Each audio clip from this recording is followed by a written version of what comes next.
নির্দেশদাতা হিসাবে ওবায়দুল কাদেরকে গ্রেপ্তার করে আইনের আওতায় নিয়ে এসে বিচার কার্যকর না করা পর্যন্ত এই দেশের ছাত্র জনতা ক্ষান্ত হবে না। আপনি কথায় কথায় এদেশের মানুষকে যে তুচ্ছ তাচ্ছিল্য করেছেন, আপনি কথায় কথায় বিরোধী দলের আন্দোলনকে নিয়ে যে কটাক্ষ করেছেন, আজকে বাংলাদেশের মানুষ জানতে চায় আপনি কোথায় অবস্থান করছেন, কোন গর্তে অবস্থান করছেন।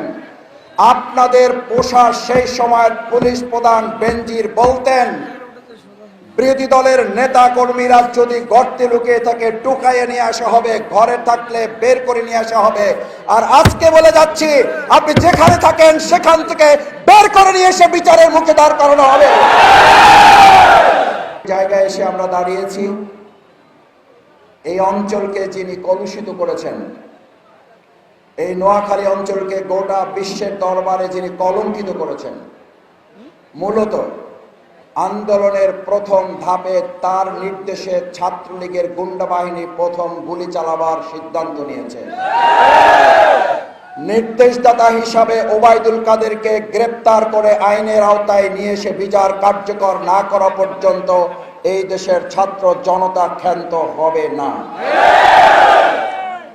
আপনি কথায় কথায় এদেশের মানুষকে যে তুচ্ছ তাচ্ছিল্য করেছেন, আপনি কথায় কথায় বিরোধী দলের আন্দোলনকে নিয়ে যে কটাক্ষ করেছেন, আজকে বাংলাদেশের মানুষ জানতে চায় আপনি কোথায় অবস্থান করছেন, কোন গর্তে অবস্থান করছেন।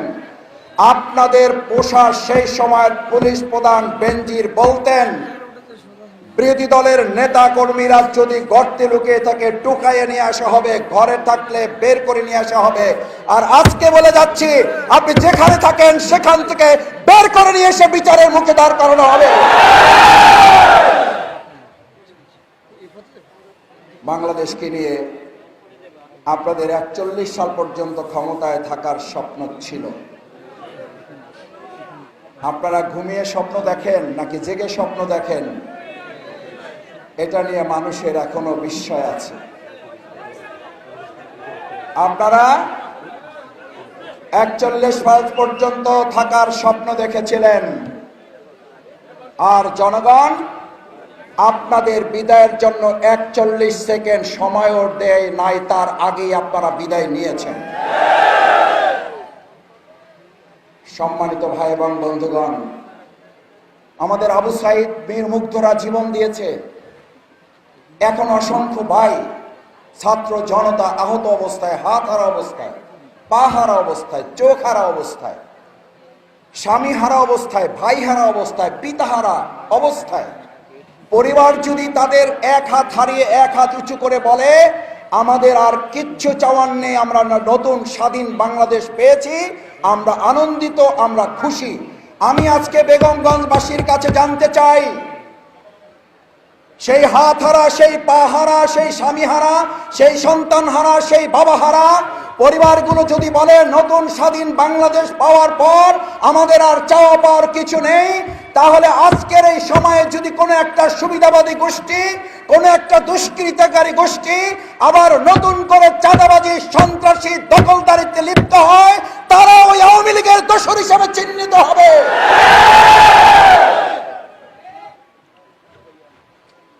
নতুন বাংলাদেশের নতুন স্বাধীনতা এই বীর যোদ্ধা যারা জীবন দিয়েছে, আহত পঙ্গ অবস্থায় যারা হাসপাতালে আছে, এই সমস্ত স্বাধীনতা যোদ্ধাদের স্বপ্ন নিয়ে যদি কেউ সিনেমিনে খেলেন, মনে রাখতে হবে 2024 সালের 5ই আগস্ট একবার আসে না।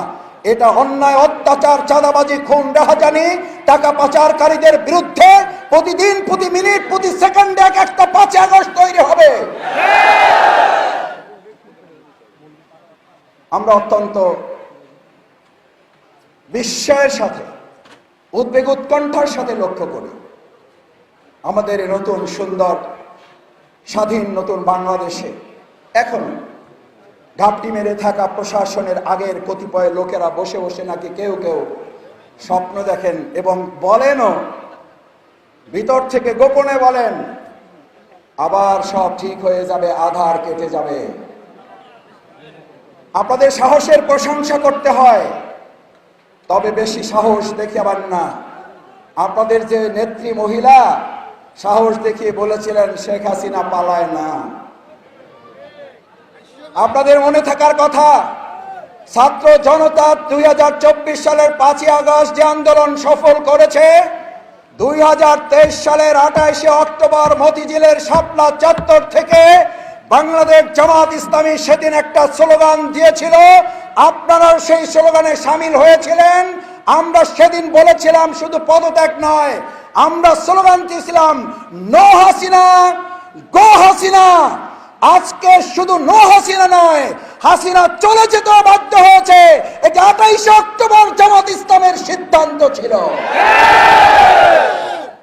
বাংলাদেশ জামাত ইসলামী ইসলামী ছাত্র শিবিরের 2023 সালের 28শে অক্টোবরের মতিঝিলের ঐতিহাসিক সমাবেশের সেই স্লোগান তারা বাস্তবায়ন করেছে তাদের জীবন সম্পদ হাত পা দিয়ে।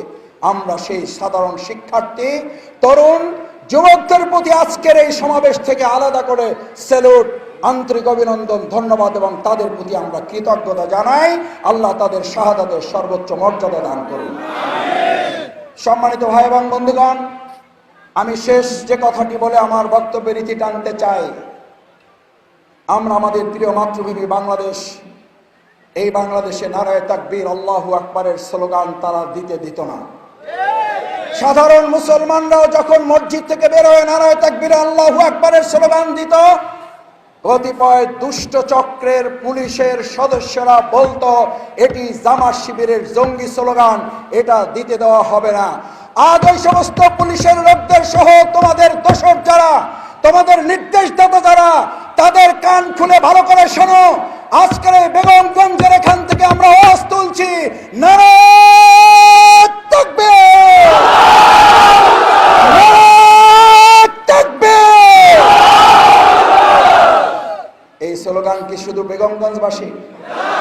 এই স্লোগান কি শুধু জামাত শিবিরের? এই স্লোগান কি শুধু মুসলমানের? এই স্লোগান বাংলাদেশের স্বাধীনতার সার্বভৌমত্বের গ্যারান্টি। এখানে সাংবাদিক বন্ধুগণ আছেন, আইন শৃঙ্খলা নিয়োজিত সদস্য ভাইয়েরা আছেন।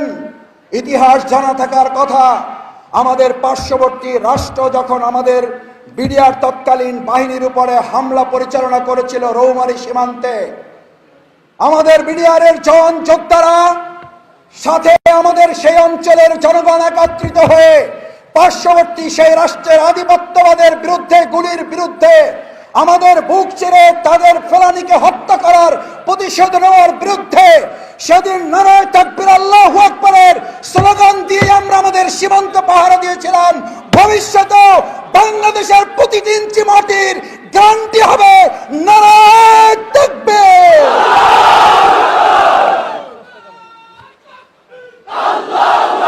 সবশেষ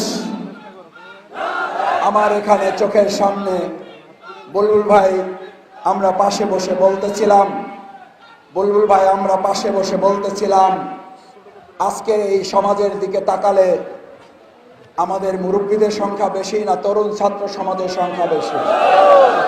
তরুণরা হাত জাগাও। সব তরুণ হয়ে গেছে, কেউ আর মুরব্বী নাই আজকে। আমরা সবাই তরুণ। এই তরুণদের হাতে বাংলাদেশের আগামী দিনের ভবিষ্যৎ আমরা তুলে দিয়ে গেলাম। এই দায়িত্ব প্রয়োজনে পাহারাদারিত্ব করব, প্রয়োজনে জীবন বাজি রাখবো, প্রয়োজনে আমরা প্রত্যেকে আবু সাঈদে বিমুক্ত হব। তবু অন্যায় অত্যাচার বরদাস্ত করা হবে না, হবে না, হবে না। ভাইয়েরা, যে কথাটা বলার জন্য হাত তুলতে বলেছিলাম সেটা বলে শেষ করতে চাই। আপনাদের স্লোগান ছিল মেধা না কোটা, মেধা মেধা। আপনাদের আন্দোলনের মূল শিরোনাম ছিল বৈষম্যহীন একটা রাষ্ট্র, বৈষম্যবিরোধী একটা রাষ্ট্র। আমি আপনাদের কাছে জানতে চাই, রাসূল করিম সাল্লাল্লাহু আলাইহি সাল্লামের সময় আইএমএ জাহিলিয়া যুগে সবচেয়ে বড় বৈষম্যের বিরুদ্ধে লড়াই করে মানুষের অধিকার, বৈষম্যহীন একটা সমাজ প্রতিষ্ঠার জন্য মানুষের তৈরি করা কোনো তন্ত্র মন্ত্র আদর্শ মত দৃষ্টিভঙ্গি কি সেই সমাজ বদলিয়েছে, নাকি ইসলামের আলোকে সেখানকার বৈষম্যের কবর রচনা করে মানুষের অধিকার এসেছে।